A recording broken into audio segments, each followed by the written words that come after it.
Hello, welcome to 2am Reads with Sibu. I am Sibu, and this is my reading vlog.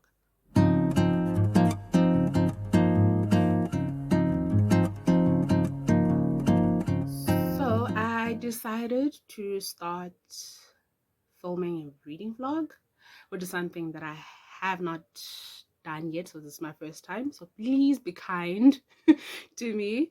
So, the reason why I wanted to do this was because I have been posting some book content for a while, but I wanted to see, but it's mostly been short form. So I wanted to see how I would do with a reading vlog. So I chose three random books. Two of them are from my TBR, and one of them I got from the library. And there are varied reasons for why I chose each book, which you'll find out as you read the vlog. So, yeah, I hope that you'll enjoy this reading vlog.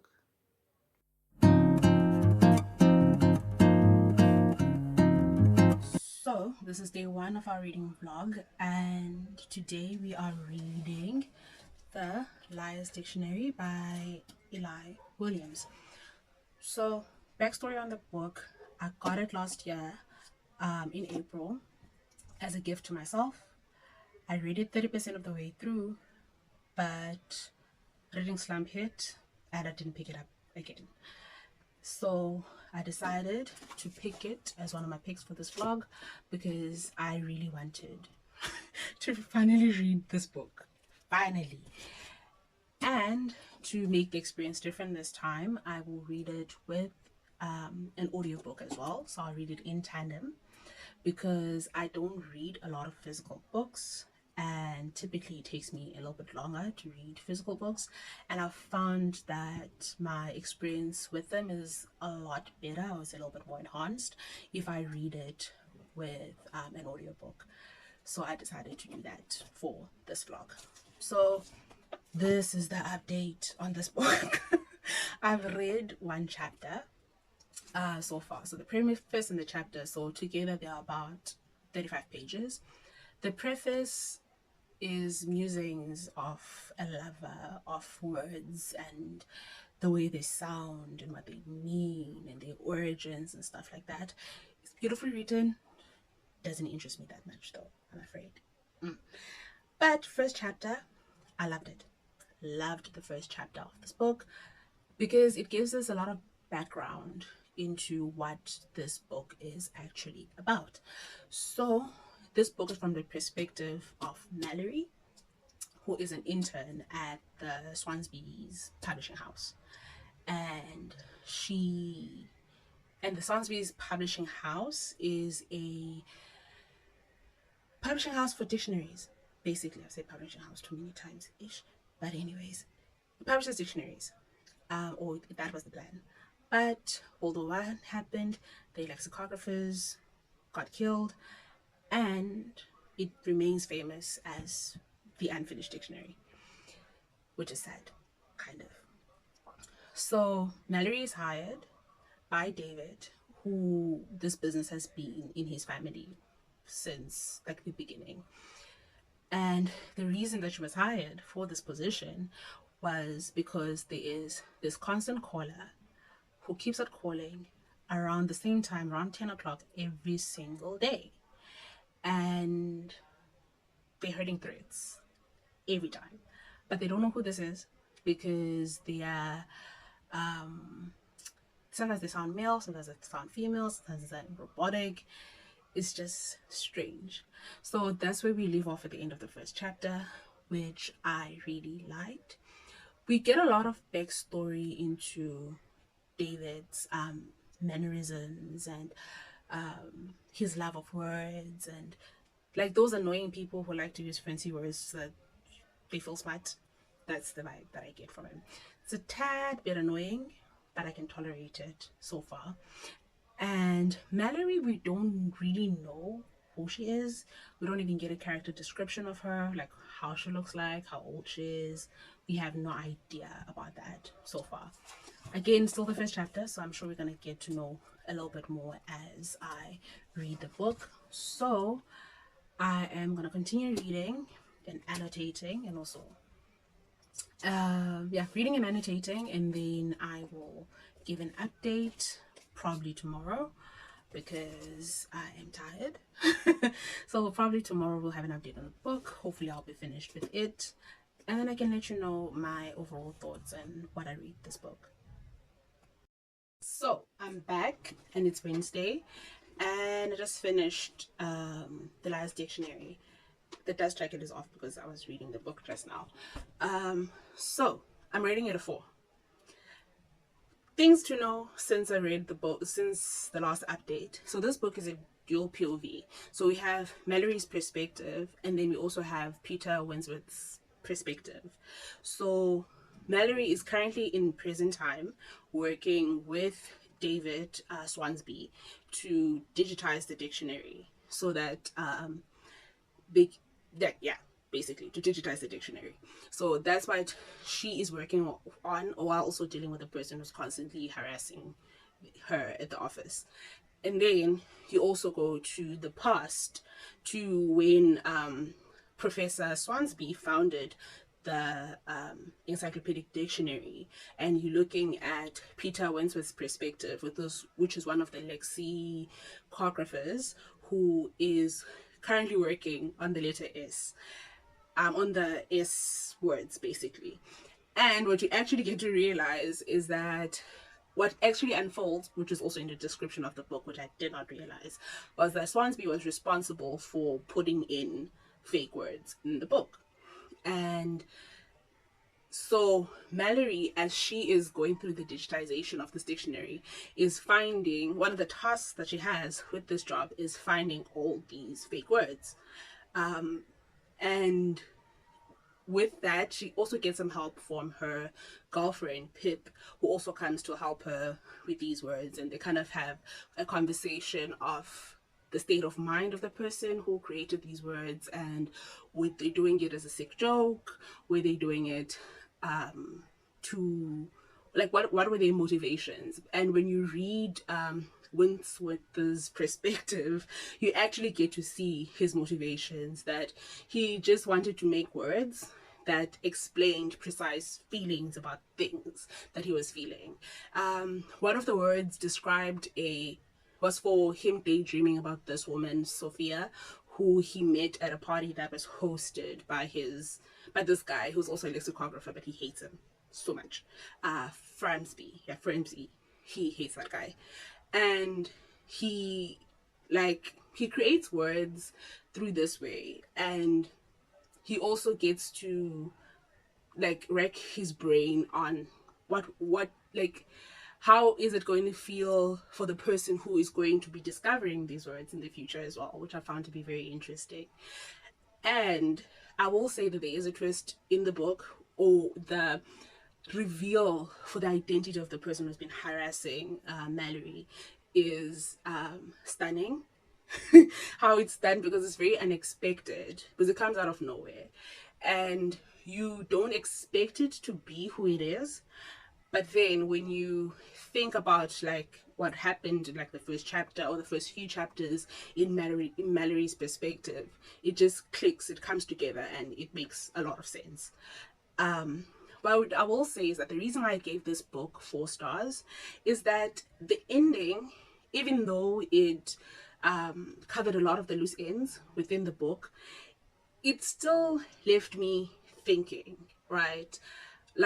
We know, Peter Wentworth's end, essentially he dies in World War One. We know that.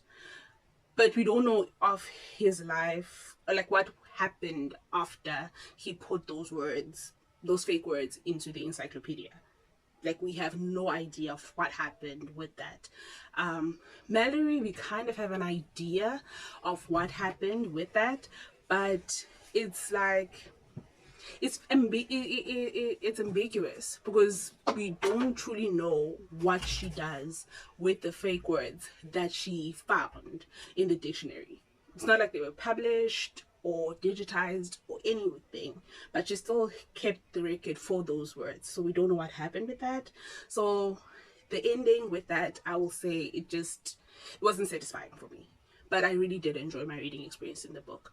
So a few books that I would compare it to in the, I would say the writing style, but also like the pacing of the book and kind of being in the characters' heads is Walking Practice as well as Convenience Store Woman.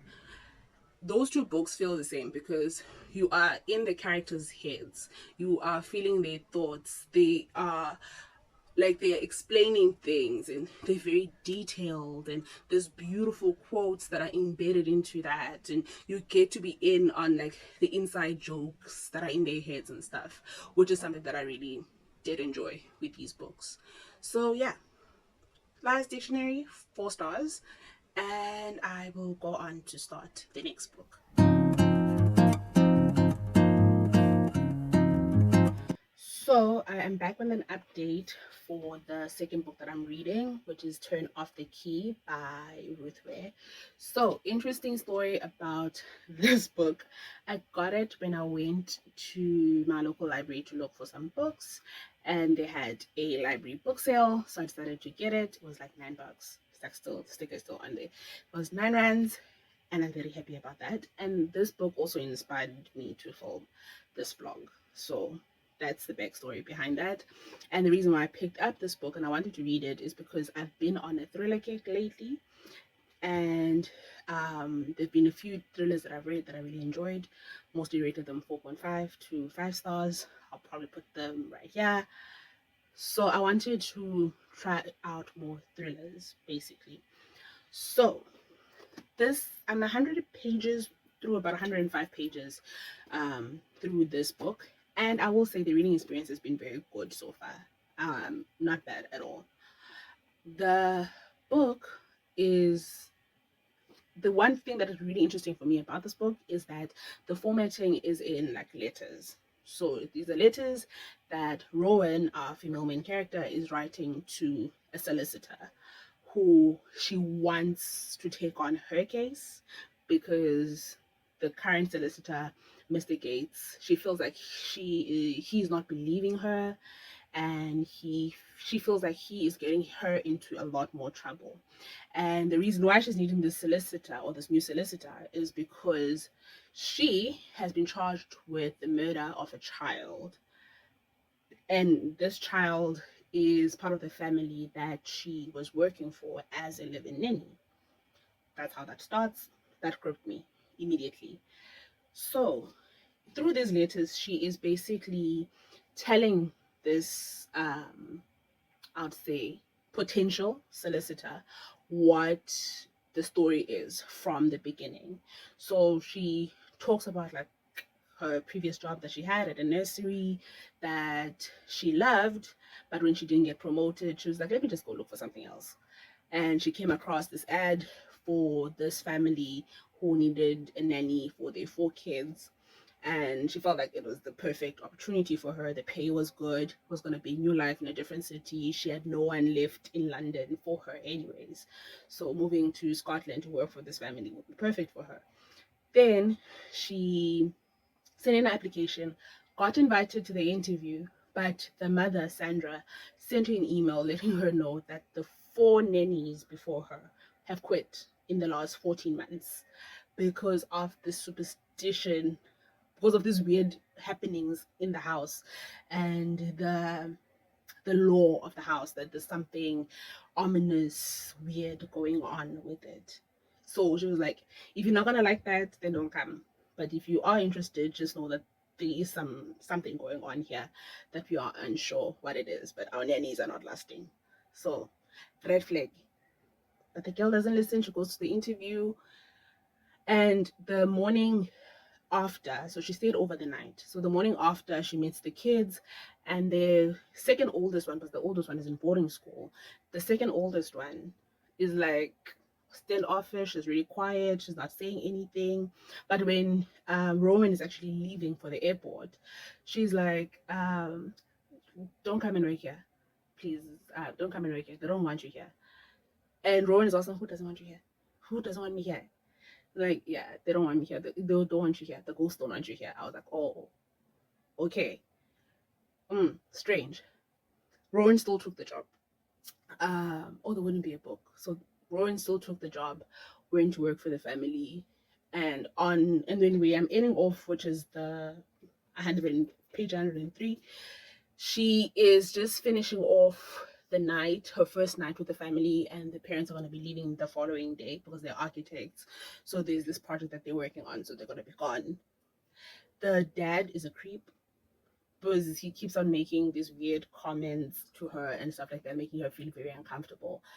And also, when she goes to sleep in her room at night, like when she's sleeping at night, she's sitting in the bed, she's hearing like these creaking noises that you would hear on like hardwood, but like the entire floor that she's on has carpet.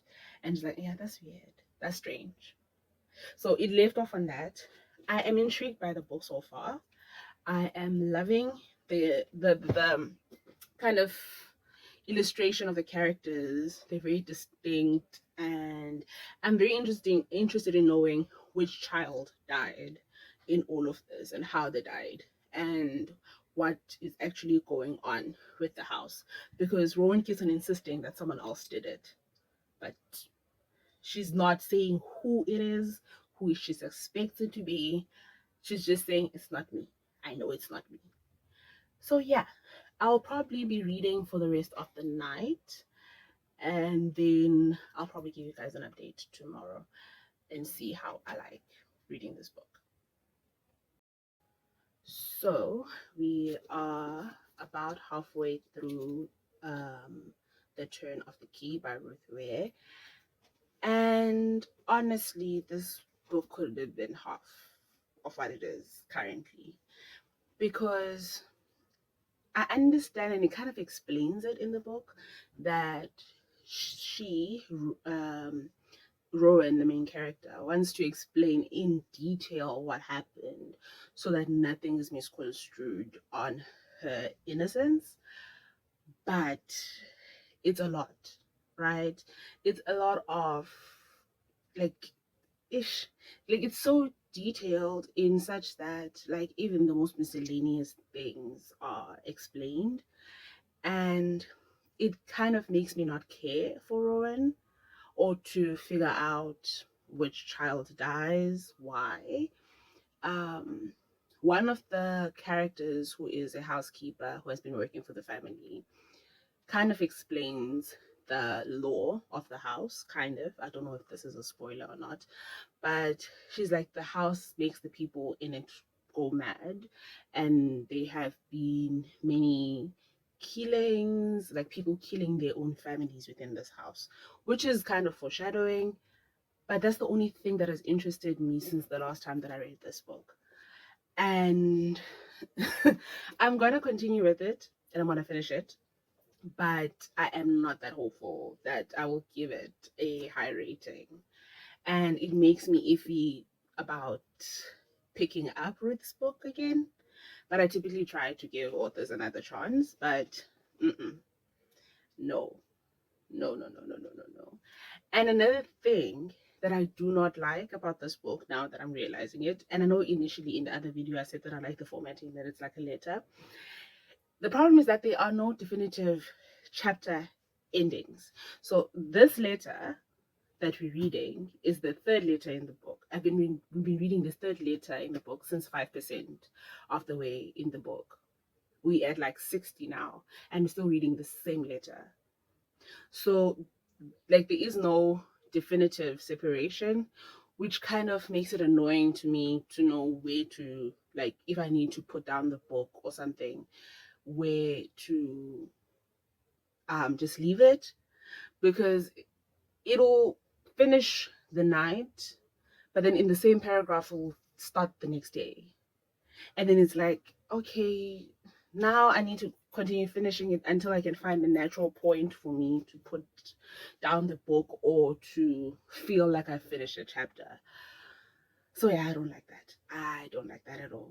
But I am hoping to finish this book today because I want to continue reading it, and then I'll probably have another update at some point.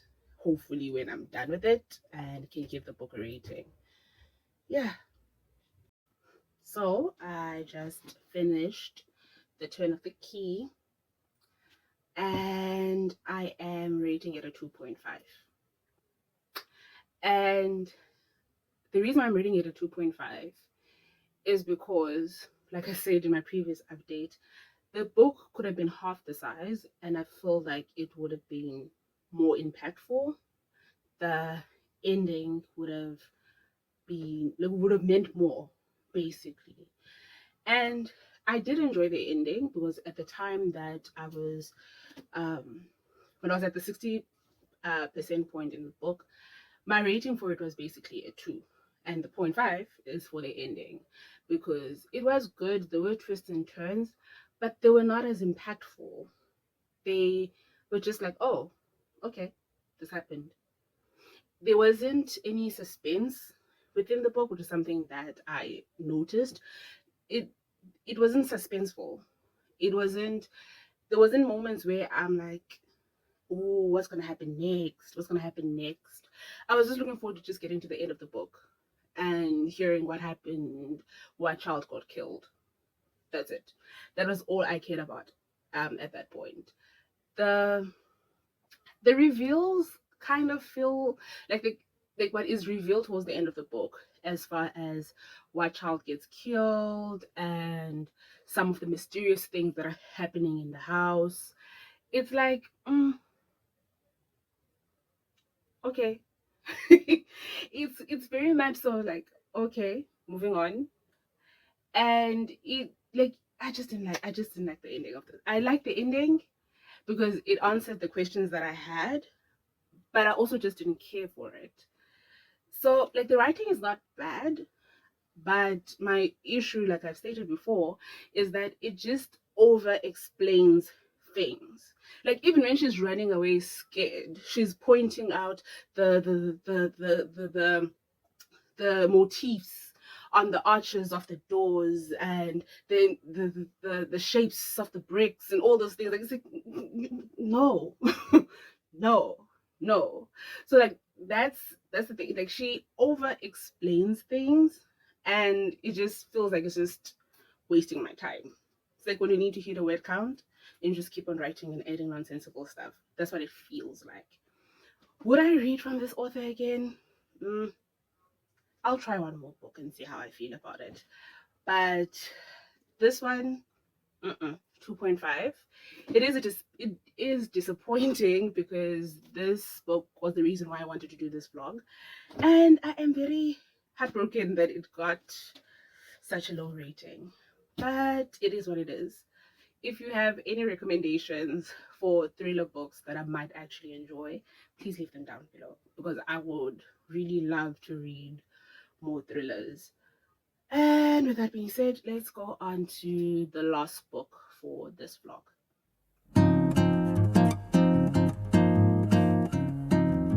So it is Monday, and we're on to the last book for this vlog, which is Critical but Stable by Angela Makholwa. So, story about this book. I first read it back in 2023 when I was brand new into my falling in love with books journey, and I really enjoyed it. I rated it a 5 star back then. So I wanted to read it because I wanted to see if it held up, and I also wanted to read it in physical form because when I first read it, it was in audio and I really did enjoy it. So I wanted to revisit it, see how I feel about it, see if I still love it. And I still love it. I rated it a 5 star again, and I feel like reading it both in physical and in audio just made the experience so much better. So synopsis about this book. So it's about 3 families in general. So Sibis, Manamelas, and the Gias. So these are successful couples who are living in Sandton, which is like a suburb here in South Africa, and they have this Kula Society, which is like a social club stokvel kind of a thing for like the successful kind of vibe. And we the book is in third person perspective. So you're following all these families through the trials and tribulations that they're going through, noting like the relationships between the people. So there are sisters, two sisters, which the story kind of mainly focuses on, which is Lerato and oh, okay, I'm so terrible for this. Wait, Moshidi, yes, Lerato and Moshidi, as well as Norma, who are very successful women in their respective field. Norma is like director level at a mining company. Lerato is like executive at a data sciences company. And Moshidi, what does Moshidi do? I think Moshidi is like also in like finance, almost C-suite kind of vibe. And we're focusing on their relationships with their spouses. So all of them are married, they have kids. Norma and Duke, who like they've been married for almost 27 years, and their relationship dynamic is strange per se, because Duke, her husband, or Julius, was a gangster at some point, and their success was propelled or founded on that, because Norma is like a gangster's daughter basically as well. So that's how that came about. And Lerato and Zwandile, they were like college sweethearts or varsity sweethearts, and they are like the staunch religious couple. And then you have Osolomzi and Moshidi, who met early in their careers, and they're struggling financially to keep up with the Joneses. Because the thing about this, the vibe of this is like these people have Lamborghinis, they own multiple homes, they have this lavish lifestyles, but Moshidi and Solomzi are struggling because they've gone into a lot of debt, their houses are going into foreclosure, and that is like the main gripe with, and his business is also not doing well, and that is the main gripe between their relationship. And Lerato and Mzwandile, this relationship is kind of on the rocks, because at the point where this book starts, they had not had sex in more than 3 years, and Mzwandile is like not here for that. It's like, no, we are not supposed to be promiscuous even in marriage and all these things, right? And the like with Norma and Julius or Duke, there isn't much struggle between like their relationship. It's more so the dynamics have shifted, because she used to be the one who was dependent on him, but now she's made her own name, she's very successful. So now Duke has had to fall back, and you can see in the book that he's struggling with that. What I enjoyed about this book, because I don't want to spoil it too much because a lot of interesting stuff happens in it. What I enjoyed about this book is that it tackles a lot of topics, and I like it because it mainly focuses on the three women, and it also focuses on one of their maids as well. Yes, so it focuses on what it means to be a Black woman in South Africa, whether it is a Black woman in South Africa who is middle class or upper middle class, or a Black woman who is struggling to make ends meet, and you working for these rich people who do not lack, basically, but also seeing the nonsense that they go through with each other. And it also, I like it because it generates conversation about the dynamics of relationships specifically. The like a topic of infidelity is broached a lot.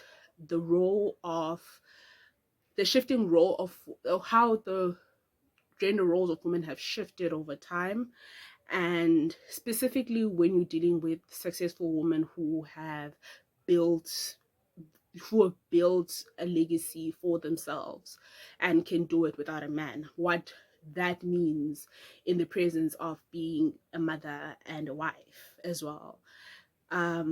It also tackles topics of xenophobia and blackness in previously white spaces, or how to engage with, or like what it means to be in those spaces and still grapple with that. It also like broaches the topic of the I'll say like the relationship between the poor and like the rich, because where this estate that they live in is located, and it's also highlighted in the book that it's one of the richest areas in the country, but directly next to it there's people living in shacks, and it causes you to pause and also think and reflect on that. So that like that that was really good. So I love the topics that I broach in the book. It doesn't lack any drama in it. Like there's a lot of twists and turns, there's a lot of surprising moments. There are very sad moments as well. And I just love Angela Makolo's writing. I already have a few of her books checked out. I have one of her books checked out from the library, which I'm looking forward to reading as well. I think it's Black Widow Society. And her new release, I think she released it last year or the year before that. I'm also looking forward to reading that book. Looking forward to reading her books again. So it's a 5-star. I would definitely recommend you grabbing this book and reading it. What I will say though, if you're going to be reading the physical copy or the audiobook, they're going to be slightly different. So there are some portions that I added onto the audiobook. There are some words that I changed because they are either in isiXhosa or Setswana or Sesotho, like in Venek basically. So some of them are changed, but when you're reading the audiobook, they also have like a glossary at the back, at the end of the book, so you can get to understand like the phrases that I use and stuff like that, and it explains it. And I love the narrator of the audiobook and her pronunciation and everything. So I would definitely recommend the audiobook more than the physical book, because I feel like you get a little bit more context when it comes to reading it, even though I did enjoy reading the physical book.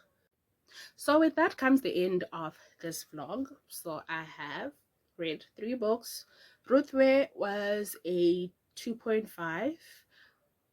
Liar's Dictionary was a 4, and Critical but Stable was a 5-star. So I'll say that was a good reading experience, but I was quite disappointed after reading The Turn of the Key. So I am very happy that I ended it off on a good note.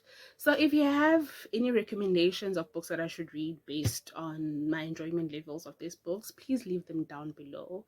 And please, if you enjoyed this video, please like, comment, subscribe to my channel. And yeah, any book recommendations, video ideas that you might have for me that you might want me to do, please leave them down below. With that, I'd like to say thank you very much for watching. Until next time, bye.